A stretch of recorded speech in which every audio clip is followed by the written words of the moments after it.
I work the night shift at a hospital in Pittsburgh. What happened in that parking garage still keeps me from driving there alone. I used to park on level 3 of the hospital garage.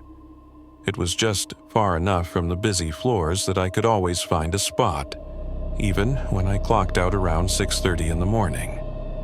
Most people were just arriving then, and I'd catch the sunrise in the side mirror while finishing my thermos of coffee. A few weeks ago, I started seeing this woman in the garage, always near the same beat-up gray sedan, about 4 spaces down from mine. She wore a dark green jacket, her hair tied in a low ponytail, and she just stood there. Never leaning on the car, never on her phone, just standing.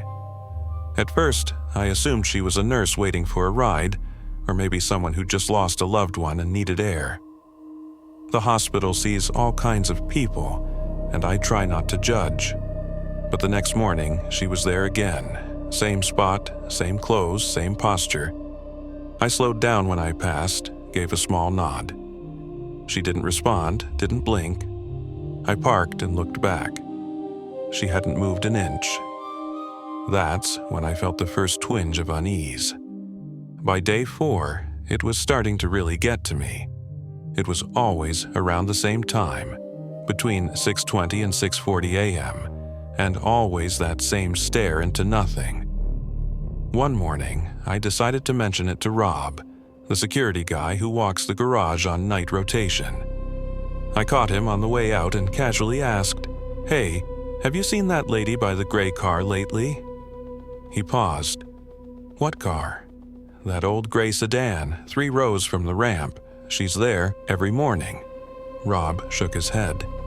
"That car's been there for months. It's registered to a guy who died back in March. Family never picked it up." That threw me. "No, I mean, there's someone standing next to it." He gave me a look. "I've walked that level every night for weeks. If someone was loitering there, I'd know." Now I was unsettled. If security hadn't seen her, who was she?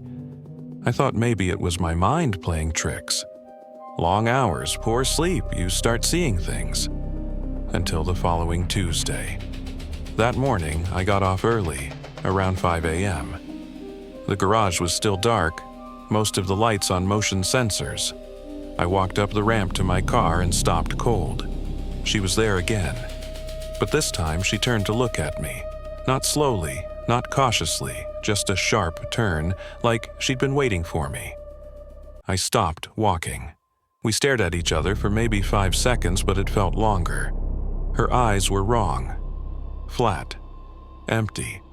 Like looking into someone who had nothing left to lose. I swallowed hard and walked quickly to my car. Got in, locked the doors, started the engine with trembling fingers. In the rearview mirror, she was still watching. Then she started walking toward me. That was it. I slammed the car into reverse, peeled out of the spot, and drove out of the garage like something was chasing me. Next shift, I parked on level 1.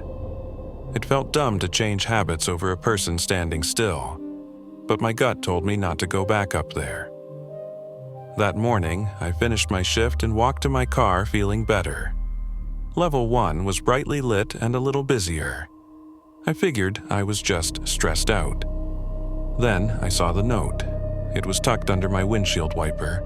A plain white sheet of paper, folded once. No handwriting on the outside, no smudge, no print. I opened it. "You're not supposed to leave." My heart dropped. I scanned the garage, empty. I brought the note to the security office, told Rob everything, where I found it, when, what it said. He checked the cameras while I sat behind him, stomach in knots. Footage showed me walking to the car. No one followed, no one nearby, but there was no footage of anyone putting the note there, just one frame, it wasn't there, and in the next, it was. Rob muttered, "That doesn't make sense." Yeah, no kidding. I started taking the bus after that. The ride is longer, but I sleep better knowing I don't have to cross that garage. A week ago, a friend from work said the gray car is still there. still untouched, still collecting dust. He asked if I ever figured out who the woman was. I told him no. I hope I never do. But in the back of my mind, I can still see her. And I know, one day she's going to be waiting for me again. This happened last year, and I still think about it every time I walk past a mirror. Last July, I rented a small indoor storage unit outside Eugene, Oregon. I'd just downsized apartments and needed a place to put extra stuff. Old books, a few boxes of kitchenware, winter clothes, a lamp or two, nothing valuable, just things I wasn't ready to toss yet. The facility was one of those climate-controlled places with narrow hallways and bright overhead lights. Every unit had a roll-up door with a padlock. I was assigned Unit B17, halfway down a corridor that always smelled like dust and cardboard.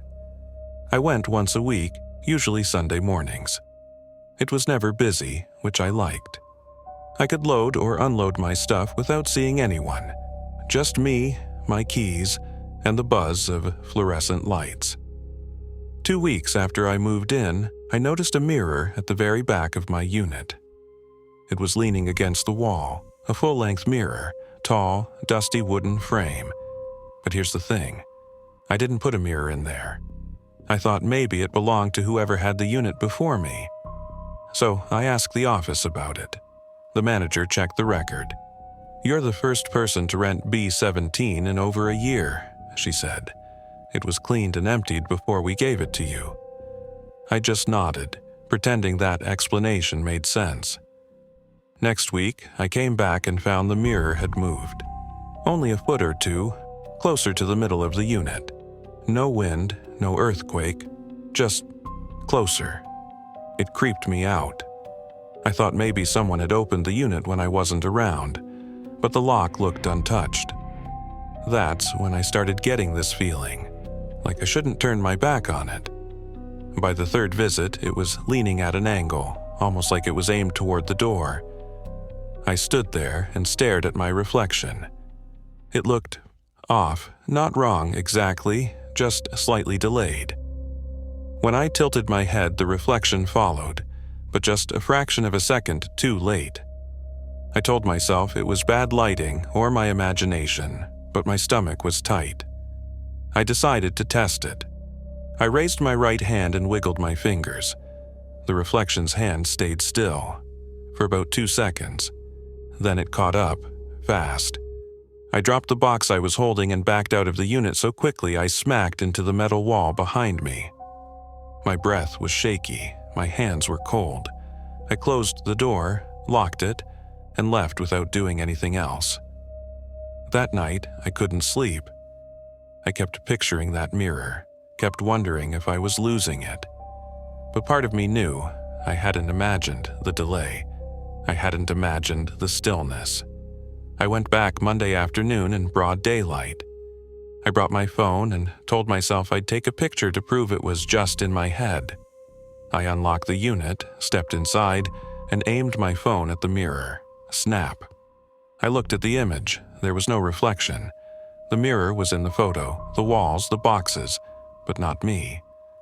I stood there, staring at the screen, heart pounding. I took another photo. Same result, no me. I should have left right then, but I needed to know. I turned the phone to selfie mode and walked up to the mirror. My reflection was back, standing still, but it wasn't matching me. I raised my arm, it didn't move. I leaned forward. So did the reflection, but the face stayed neutral, blank, eyes locked onto mine. That's when the reflection smiled. I did not. I stepped back slowly, watching the smile on its face fade back to nothing. I turned and left the unit without closing the door, got in my car, drove home. I didn't go back.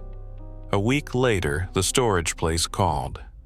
My autopay had failed, and they were about to put a lien on my unit. I told them to go ahead. I didn't care. They auctioned it off. I sometimes wonder who bought it, whether they noticed the mirror, or whether the mirror noticed them. This happened during a job I had when I was 24. I only lasted 3 weeks. And I still don't know what I heard that night. Right after college, I got hired to work night shift at a roadside motel in Nevada. One of those no-frills places off I-80, with a faded sign, 12 rooms, and a vending machine that barely worked. I took the job because it came with free rent in a tiny room behind the front desk and enough money to hold me over while I looked for something better. Most of the time it was quiet. Truckers, sales reps, the occasional sketchy couple. I checked people in, handed out room keys, and tried to stay awake until morning. The place was old, but not creepy, at least not at first. There was one room, room 6, that never got used. The computer marked it as maintenance hold. I never asked why. I figured it had mold or plumbing issues. 2 weeks in, around 3:15 a.m., I was digging through drawers at the front desk looking for a working pen when I found a green notebook wedged behind the register. It was dusty, dog-eared, and labeled Night Log, Staff Only. I figured it was instructions from past employees, maybe some useful tips. The first few pages were what I expected. Reminders to lock the laundry room, a cheat sheet for room rates, stuff like that. Then I got to the middle. That's when it changed. The notes started getting specific, personal, nervous. 2:48 a.m., door handle, jiggling from inside room 6, no one checked in. 3:12 a.m., heard woman humming in hallway, checked cameras, no one there. 3:27 a.m., room 6, light turned on. Power has been cut to that room. I thought maybe someone had been trying to write a horror novel during their shift. It honestly read like fiction, but it kept going. 3:34 a.m., phone at front desk rang. Caller ID said room 6, I answered. Static, 3:39 a.m., knocked on room 6, door was cold, heard something whispering behind it. The last entry chilled me. 3:41 a.m., room 6 is calling again, I'm going to check. No entry after that. I stared at the notebook, heart starting to pound a little harder. I checked the computer. Room 6 was still marked as maintenance. Then the desk phone rang. The screen read, room 6. I froze. I didn't answer. I just let it ring until it stopped. I stared at the hallway monitor, black and white feed, low resolution. The hallway was empty. I checked the key rack. The key for room 6 was missing, but no one had checked in. Around 4 a.m., I walked the hallway. I needed to know. I needed to prove it was just a prank or maybe a tech error. I reached room 6. The door was closed, no light under the frame. I touched the knob. It was cold. I knocked once. No answer. I slipped the backup key from my pocket and unlocked the door. The room was empty, just bare furniture. No bedding, no lamps.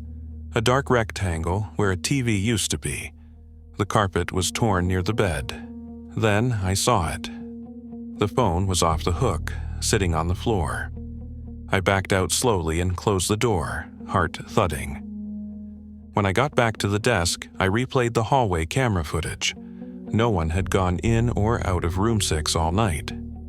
I told the owner about it the next morning. He was a quiet guy in his 60s. He didn't say much, just looked tired. When I showed him the notebook, he glanced at it and said, "You can throw that out." I asked him what was wrong with room 6. He said, "Pipe damage. We just don't use it." That was it. But that night, the phone rang again. Room 6.